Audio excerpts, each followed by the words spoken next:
Mr. Seph Schlueter right here. How you doing? That's me. I'm so great. It's so fun to be here. You know what's funny? We met at Momentum, this conference in Orlando. I think it was 2 years ago now. 2 years ago. It was my first one. And yeah, you were new. Nobody knew who you were. True. And people were like, Seph? That's not, what, Seph? That's not a word. Are you okay? That's a word? You sneezing? Yeah, so tell us a little bit about your name and then Yes. what life has been like since you joined a label and just this whole wild ride. Yeah, I mean, so Seph, it's like Joseph without the Joe, or Sephora without the aura, is what I like to say. And then last name Schlueter, looks like Schlueter, but it's Schlueter. Okay, so Seph We've all Schlueter. Learned that, I think, by now. I know. I think it took us a while for some radio people still don't know, so you got it. Like, even at my own concerts, I'll tell people how to say my name. I'm like, it's so bizarre, but I guess I did it to myself. So, yeah, it's been fun, though. Last couple of years has been insane.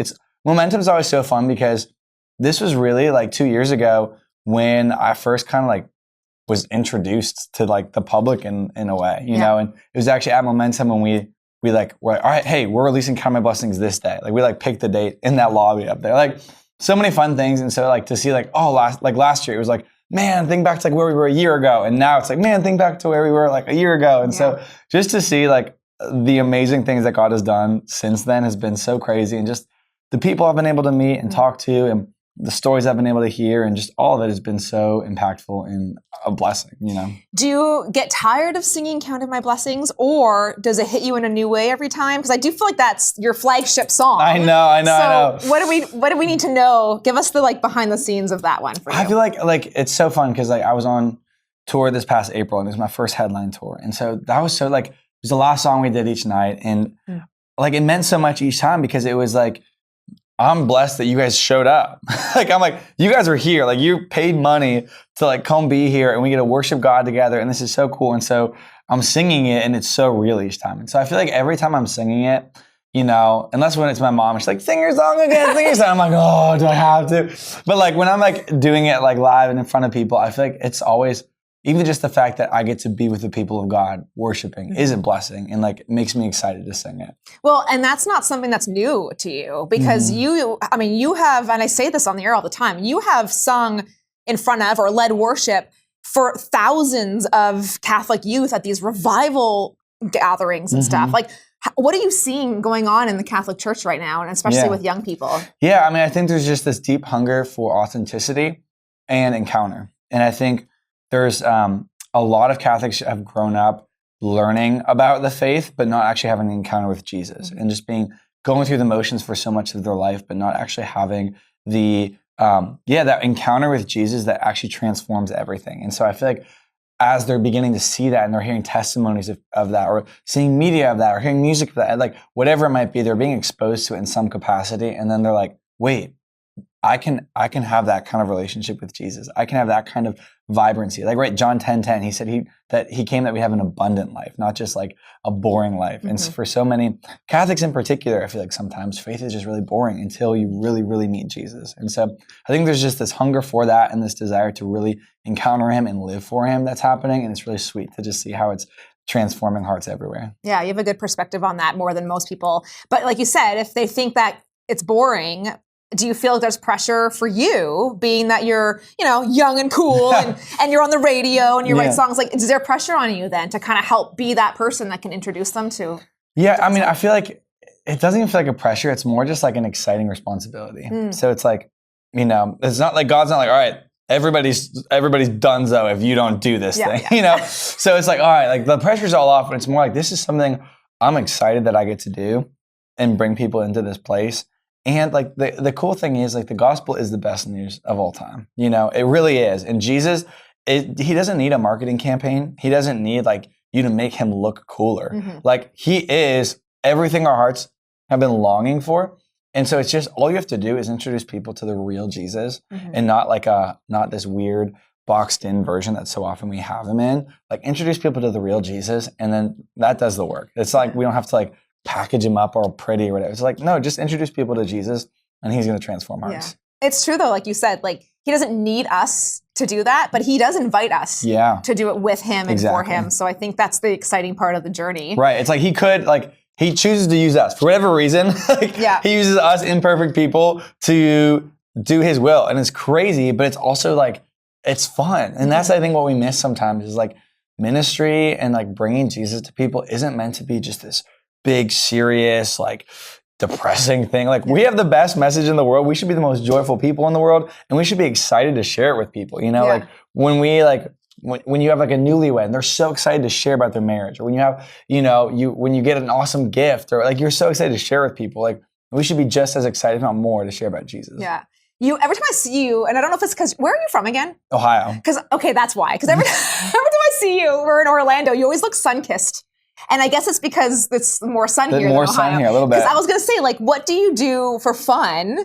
Because are you outside a lot? Like, what do you like to do? I do like being outside as much as I can. But reading, hanging with friends, walks, watching Survivor, like all sorts of fun. Like I feel like I'm all over the place. Life is so busy that basically it's like if I'm not working and traveling, I'm just like relaxing with my wife, which is usually doing one of those things, or like just catching up with a friend, which is also probably doing one of those things. So just doing those things is just really fun. What does she think about all this? It's crazy. She's so funny because she's like she doesn't even call me Seph. She just calls me Joseph. She's like, that's your stage name. Like that's what all your fans call you. Like you're Joseph to me, which is fun. And she's like just proud and excited, and has been like I've known her since 2017.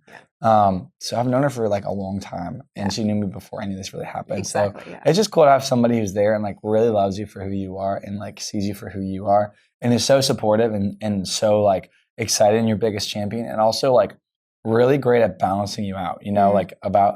This life can be so overwhelming, and so there's so many different demands and so many people and things and whatever like pulling at you, and it can be so easy to just say yes to everything, and to have somebody who's like an anchor and can kind of be like, hey, what are our priorities, and what are the most important things, and how do we still rest, and how do we still find like time for balance and all that stuff is just so helpful for me, and has been a huge blessing in all of this. I know the last time we chatted, you were saying like you and your wife pray together a lot. What do you want to say to couples about that? Like what's kind of your advice? Yeah, praying together is so important, and one of my favorite things that has helped us in our marriage is like regular check-ins. So we do something every night, most nights, when our minds are there. We basically just like we share what's one way you felt loved today, what's one way I can love you better tomorrow, and what is one thing you want to honor your spouse for. And just like every night having those three things, it's like you're always like learning how to love each other better and how to grow with each other, and there's this disposition of honor that just comes from your heart that allows you to really continue to grow together and seek the Lord together, and be aware of each other's needs and what they're looking for and what they're loved by. And it's just been a huge blessing for us. Let's talk about music a bit more, because we already mentioned Counting My Blessings. Do you find that there's pressure to release music at a certain, and forget label pressure, but even fan pressure or your internal pressures to release music? And also, what kind of music are you looking to release? Because I know you're kind of carving your own lane here. Yeah. I think it's like, I feel more just excited to release music. Like, I think for me, I'm more like, how can I get all this music out there? Because I've been writing a lot over the however many years, and I have so many songs I'm excited about. So it's more just like, it's not like, oh, I feel like I have to keep up with it. It's more like, oh, I can't wait to get this song out, because it actually is pretty, like, a lot of, like, even I have an album coming out in July. Some of these songs I wrote 2+ years ago. And it's like, it's just kind of the way that the cycle moves. And sometimes it's slower and sometimes it's faster. So there's a lot of songs I'm really excited to get out there and be able to push out. But I also think it's one of the things I've learned. The Lord just gave me this revelation early on when just praying about, like, I think it was when I was about to release my second single.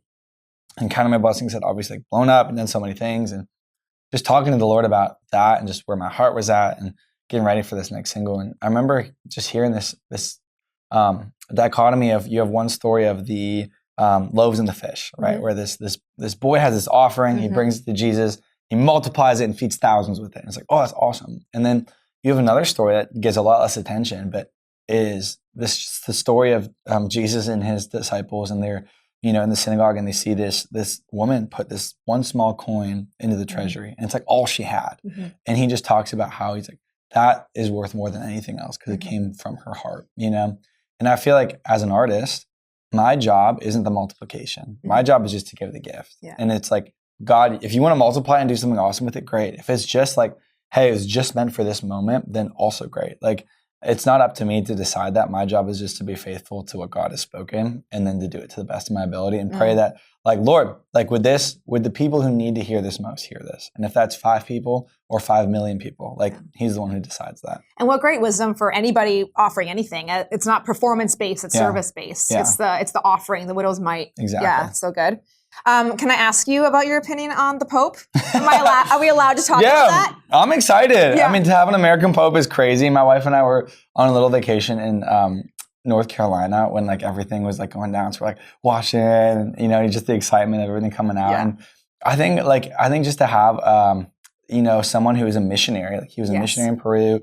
He's got a degree in math and science from Villanova. You know, it's like, so like in an age where we're about to have so much happen with technology and AI and whatever, like to have someone even like there, but also just to have somebody who, you know, it seems just has this genuine love of the Lord and this desire to just bring people to Jesus, and like unity is like a big thing for him. Like his whole papal motto is like, in one Christ we are one. And so like to have just someone who's really about bringing the church together so that we can best serve the world is exciting. And so I'm really excited for it. Having an American Pope is crazy. Never thought we'd have one. And so it'll be fun. It'll be a fun season for the church. Something's happening. Something is happening in the church. And obviously you're seeing it in all denominations and in our nation for sure. But absolutely. Yeah. Well, you're going to have to follow Seph on socials because you do release teases of songs. I do. Long before you're allowed to release them, I think. It's true. So it's good. We can get little previews you get little snippets. Yeah. I'll so appreciate you. Oh, thank you. Seph Schlueter.